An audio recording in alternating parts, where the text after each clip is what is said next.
গণশুনানির প্রথম দিনেই গ্যাসের দাম বাড়ানোর ইঙ্গিত দিল এনার্জি রেগুলেটরি কমিশন বিইআরসি।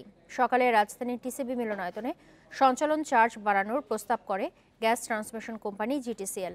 এদিকে প্রতিষ্ঠানটির প্রস্তাবকে অযৌক্তিক বলে শুনানি বাতিলের দাবি জানিয়েছে ভোক্তাদের সংগঠন ক্যাব।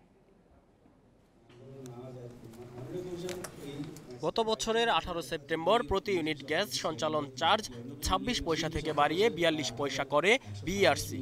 মাত্র 4 মাসের মাথায় আবারও এই চার্জ বাড়ানোর আবেদন করল জিটিসিএল। এর প্রেক্ষিতে গণশুনানির আয়োজন করে বিইআরসি। জিটিসিএল এর দাবি, প্রতি ইউনিটে 14 পয়সা লোকসান গুনছে তারা। তবে এখনই সঞ্চালন চার্জ বাড়ানোর বিপক্ষে বিইআরসির কারিগরি মূল্যায়ন কমিটি। বিরোধিতা করছে ক্যাব। ডিপিপিতে আইডিসি খাতে কোনো রাখা হয় না। বকে আইডিসি এবং প্রিন্সিপাল আমরা যদি পরিশোধ না করি সময় মতো, দেখা যাচ্ছে আমাদের প্রকল্পের এডিপি ছাড় হচ্ছে না। তো আমরা এদিকে বাধ্য হচ্ছি যে আমরা ডিএসএল দিব, আবার সেদিকে আমাদের স্যার ক্যাশ আসতেছে না। এই অর্থ বছরের প্রকৃত তথ্য আসার পর প্রকৃত তথ্যের ভিত্তিতেই জিটিসিএলের সঞ্চালন চার্জ পুনরুদ্ধারের বিষয়টি বিবেচনা করা যেতে পারে।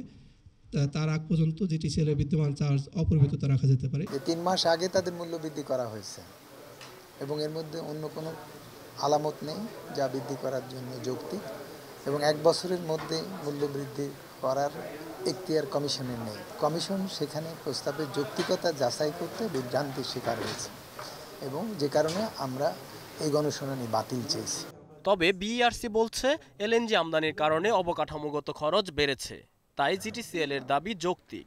সেখানে যদি কোম্পানি তার পরিচালনায় তার ব্যয় বৃদ্ধি পায়, তার একটা বড় ধরনের বিনিয়োগ যদি আসে এবং সেটা যদি দেখে যে না সে লসে চলছে, তাকে তো অবশ্যই সেই বৃদ্ধির জন্য দাম করতে হবে। দাম না বাড়িয়ে সিস্টেম লস কমানো এবং গ্যাস কোম্পানিগুলোর সক্ষমতা বাড়ানোর তাগিদ দেন বক্তারা। গণশুনানি চলবে 14 মার্চ পর্যন্ত।